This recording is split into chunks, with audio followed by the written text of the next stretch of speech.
Welcome to 99 TV. నేను లక్ష్మి. సమాజంలో మగవారికి రక్షణ లేకుండా పోతుందా అంటే జరుగుతున్న సంఘటనలు చూస్తే అదే నిజమనిపిస్తోంది. ముఖ్యంగా వరుసగా వెలుగులోకి వస్తున్న హత్యలు, కుటుంబాలలో చోటు చేసుకుంటున్న ఘర్షణలు, వివాహ బంధం తెగిపోతున్న ఘటనలు ఈ ఆందోళనకు కారణంగా మారుతున్నాయి. కొన్ని సంఘటనల్లో వివాహేతర సంబంధాల కారణంగా భార్యలు వారి ప్రియులతో కలిసి భర్తలను హత్యలు చేసిన ఘటనలు సమాజాన్ని కుదిపేస్తూ ఉన్నాయి. ఇవి వ్యక్తిగత నేరాలుగా మాత్రమే చూడాలా, లేక సమాజంలో లోతుగా పెరిగిన సమస్యల ప్రతిఫలంగా భావించాలా అన్న ప్రశ్నలు ఉత్పన్నమవుతున్నాయి. జీవితాంతం కలిసి ఉంటానని 7 అడుగులు నడిచి ప్రియుడి మోజులో పడి కట్టుకున్నోడినే కాటికి పంపుతున్న ఘటనలతో పెళ్లి అంటేనే హడలిపోయే పరిస్థితి వచ్చింది అంటూ సోషల్ మీడియాలో చర్చ జరుగుతోంది. ఒకప్పుడు వివాహం అనేది భద్రత, నమ్మకం, పరస్పర గౌరవానికి ప్రతీకగా ఉండేది. భార్యాభర్తల మధ్య చిన్న చిన్న సమస్యలు వచ్చినా కుటుంబ పెద్దలు, బంధువులు జోక్యం చేసుకుని పరిష్కరించే పరిస్థితులు ఉండేవి. కానీ ఇప్పుడు పరిస్థితులు పూర్తిగా మారిపోయాయి. వ్యక్తిగత స్వేచ్ఛ, స్వార్థం, తక్షణ సుఖం వంటి భావనలు బలపడడంతో కుటుంబ విలువలు బలహీనమవుతున్నాయి. ఈ మార్పుల మధ్య కొంతమంది మగవారు తమ కుటుంబాలలోనే అసురక్షితంగా మారుతున్నారు అన్న భావన పెరుగుతోంది. వివాహేతర సంబంధాలు కొత్తవి కావు. గతంలో కూడా ఇలాంటి సంఘటనలు జరిగాయి. కానీ అవి బహిరంగంగా చర్చకు రాకపోవడం లేదా కుటుంబాల పరిధిలోనే ముగిసిపోవడం ఎక్కువగా జరిగేవి. ఇప్పుడు social media, mobile phones, online platforms వల్ల పరిచయాలు సులభమయ్యాయి. భావోద్వేగాల నియంత్రణ తగ్గిపోయింది. దీనివల్ల అనేక వివాహ బంధాలలో అనుమానం, అవిశ్వాసం చోటు చేసుకుంటున్నాయి. కొన్ని సందర్భాలలో ఇవే ఘర్షణలకు, చివరికి హింసాత్మక ఘటనలకు దారితీస్తున్నాయి. భర్తలను హత్య చేసిన ఘటనల్లో ఒకే రకమైన కారణం ఉందని చెప్పలేము. కొన్ని చోట్ల ఆర్థిక సమస్యలు, మరికొన్ని చోట్ల మానసిక ఒత్తిళ్లు, ఇంకొన్ని చోట్ల పరస్పర ద్వేషం కారణమవుతున్నాయి. అయితే వివాహేతర సంబంధాలు ఒక ప్రధాన కారకంగా మారుతున్నాయి అన్నది వాస్తవం. భార్యకు భర్తపై ప్రేమ, గౌరవం తగ్గిపోయినప్పుడు, ప్రియుడితో బలమైన అనుబంధం ఏర్పడినప్పుడు భర్త అడ్డంకిగా కనిపించడం మొదలవుతోంది. అప్పుడు చట్టం, నైతికత అన్న భయం లేకుండా తీవ్రమైన నిర్ణయాలకు వెళ్లే పరిస్థితులు ఏర్పడుతున్నాయి. ఇలాంటి సందర్భాలలో మగవారి పరిస్థితి దయనీయంగా మారుతోంది.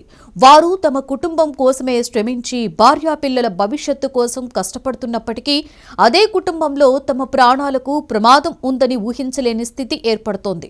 కొంతమంది మగవారు భార్య ప్రవర్తనపై అనుమానం వచ్చినా సమాజం ఏమంటుందో, పరువు పోతుందో అన్న భయంతో మౌనంగా ఉండిపోతున్నారు.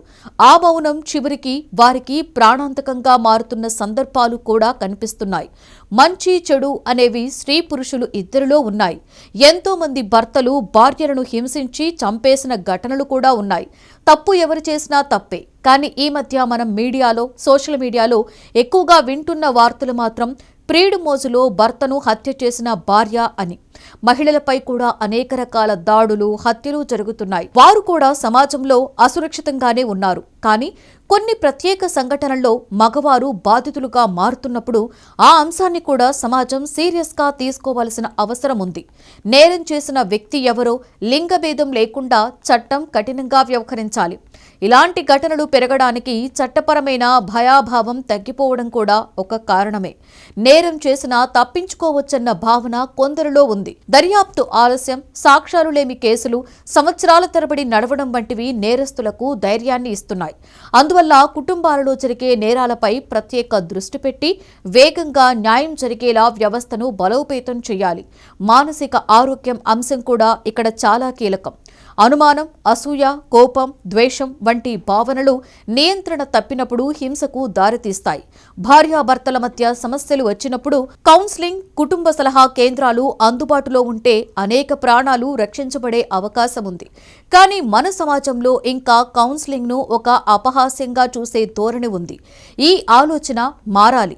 మీడియా పాత్ర కూడా ఆలోచించవలసిన అంశమే. ఇలాంటి హత్యలను సంచలనంగా చూపించడం వల్ల కొంతమంది తప్పు మార్గాలను అనుసరించడానికి ప్రేరణ పొందే ప్రమాదం ఉంది.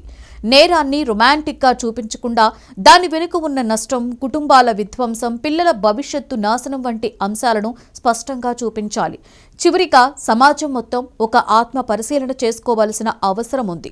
వివాహం అంటే బాధ్యత, సహనం, పరస్పర గౌరవం అన్న భావనలను మళ్లీ బలపరచాలి. మగవారైనా మహిళలైనా చట్టపరంగా, సామాజికంగా సమాన రక్షణ పొందాలి. కుటుంబంలో సమస్యలు ఉంటే హింస కాకుండా చర్చలే పరిష్కార మార్గము అన్న ఆలోచనను పిల్లలకు చిన్నప్పటి నుండే నేర్పించాలి. మగవారికి రక్షణ లేకుండా పోతుందన్న భావన కేవలం ఒక వర్గం సమస్య కాదు, అది మొత్తం సమాజ ఆరోగ్యానికి సంబంధించిన హెచ్చరిక. కుటుంబ వ్యవస్థ కూలిపోతే సమాజం నిలబడదు. అందువల్ల ఈ తరహా ఘటనలను వ్యక్తిగత నేరాలుగా పక్కన పెట్టకుండా వాటి మూలాలను గుర్తించి సమిష్టిగా పరిష్కార మార్గాలు వెతకటమే సమాజానికి మేలు చేసే దారి.